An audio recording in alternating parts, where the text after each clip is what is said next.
traumatized. We're still injured. We haven't even stood up. But Johnny Assaf is calling on Beirut to stand up now. The massive explosions in the port of Lebanon's capital have exposed the government's failures along every line and left the people to pick up the pieces. Johnny's only one of many. Will they channel their fury into protest?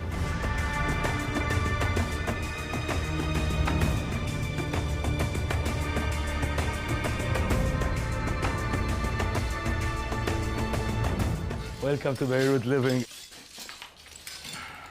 It's Johnny Assaf's first day back at work since the explosion. We once had the most beautiful view.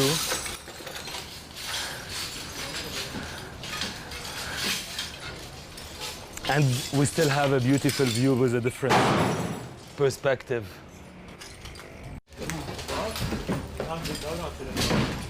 I was here when this happened. You can see all the blood, all my blood is still there on the floor.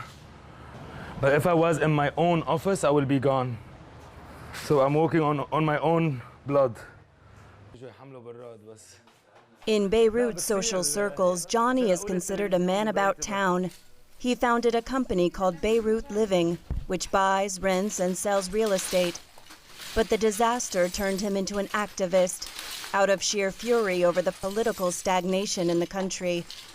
Now, 5 days after the explosions, he and his employees have to clean up and salvage whatever they can. We're asking to have stability. And instead, we are met with big bangs. The government is not only a government here, they're a mafia. You have to face the mafia and the government at the same time. And the army. And the police. No, yeah. They have, we pay taxes to fund our suffering. The powerful explosions in Beirut's port brutally exposed the many troubles plaguing the country: mismanagement, corruption, and an overall failure of the political establishment. Inflation and economic crisis have pushed Lebanon to the brink of ruin. Discontent had been brewing for months, and then suddenly, wide-scale destruction. Some 300,000 people have lost their homes. And who will clean it all up? The citizens themselves. Were it not for the sense of solidarity they share, their situation would be much more difficult. Civilian relief organizations came from every corner of Lebanon to join the international ones on site. Johnny Assaf has been working in emergency mode for days, both giving and receiving help. Getting a chicken sandwich after 4 days, it's even 5 days, I don't know, I'm not counting the days. Feels great. It's all done by human incentive. People are taking their own money to help those who are hurt, those who doesn't have a house. They're trying, in each area you would find a small community that is doing incentives that, again, the government has failed to do for its own people. Over 1 million Syrian refugees have stretched Lebanon's resources even more. Karantina, a poor neighborhood east of the port, is where 12-year-old Mustafa lives. The explosion caused an enormous shockwave. Everything in the house was destroyed. The door flew off its hinges, as you can see. We had to crawl over the door on our hands and knees. Yeah, on our hands and knees.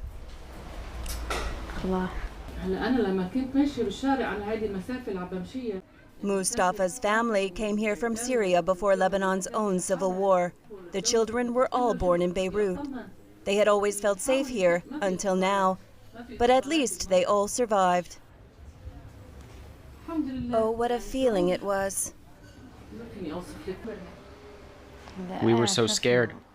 We thought we were dreaming. I kept wondering when I would wake up from this nightmare. I can still hear the sound of glass shattering in my head. I don't know why that keeps happening. I'm shaking.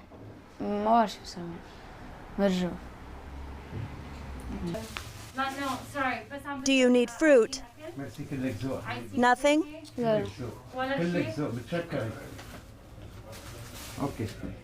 All the best. Bye.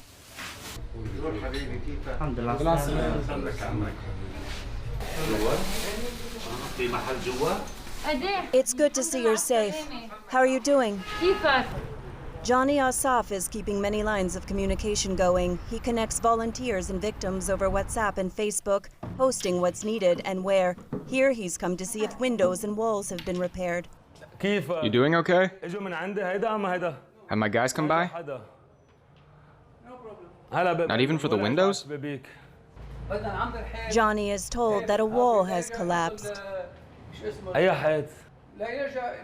He says he will see what he can do about it. بكره بقول لهم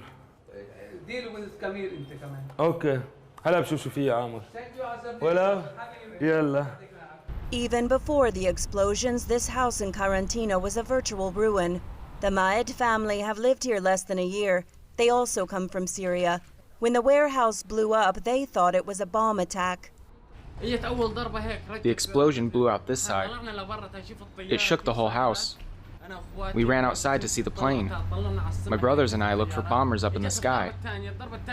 And then there was a second explosion and it destroyed everything.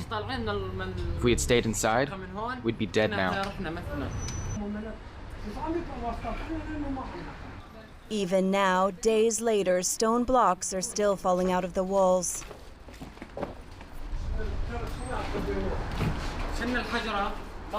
We've cleared away the rubble.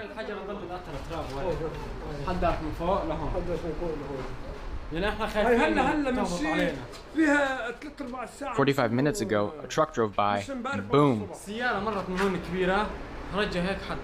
Their neighbors are also anxious. My house is standing but could fall down any moment. Please leave yours, or do you want to die? Nobody here wants to die. Please give us another home.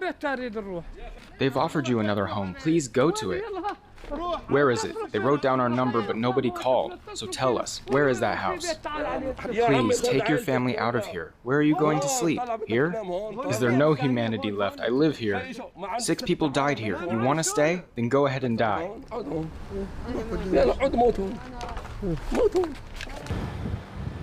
Everywhere, nerves are frayed and rage is boiling over. After 5 days, they put the army, and everyone hates the army these days.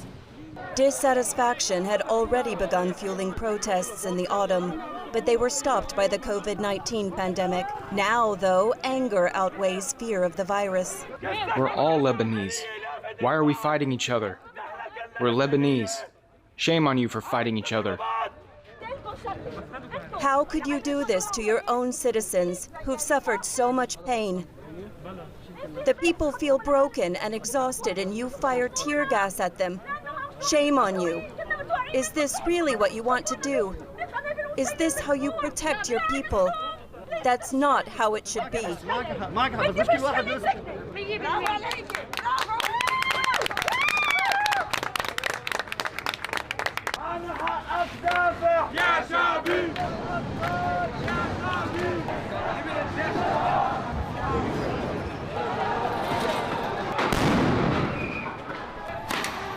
Every evening, a veil of tear gas hangs over the center of Beirut.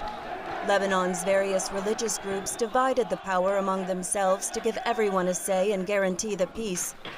But now it only seems to ensure mismanagement and corruption. Many hope that after the recent disaster, things will be different, but for now, the only response is more soldiers and more tear gas. My government did this.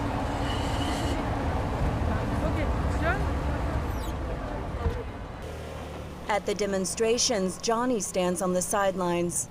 The wounds on his back aren't fully healed yet. He wants to go home. I'm divided into many places. I need to help my team. I need to help my country. I need to be active as an activist. I need to help. It's like, it's going banana, but I love it. I love it. It's maybe taking me out of my trauma as well. It's making me have a purpose. During sleepless nights since the explosion, he's been busy posting things on the internet. Tonight, he's taking aim at the military.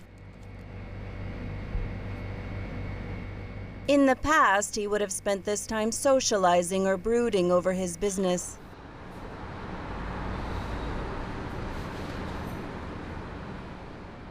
The next morning, a colleague pays him a visit. He took pictures of Johnny just after the explosion. I recall putting this here because I could feel here. Here there were the two biggest cuts, and the glass was still there. Lucky to be alive. A moment of joy. One moment of joy.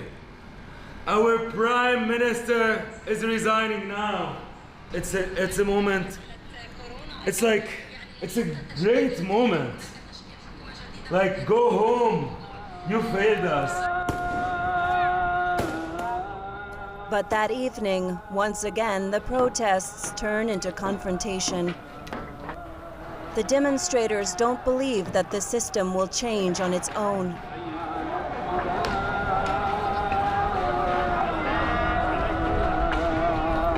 It's a frustration that is continuing, as well. It's the adrenaline that is still there, as well the smell of the tear gas. As you can see, I'm crying. The smell of the tear gas. The smell of the tear gas, which as well, once you're tear gassed, you wanna go back and fight again. It's like, you're angry. You need to take your anger out. Does it get anywhere at this time? No, and it might hurt people. You can see they're throwing extra tear gas on people, and these might hurt them. But the anger is still new, so you can't do much about it. But he does what he can and intends to keep doing it till something changes.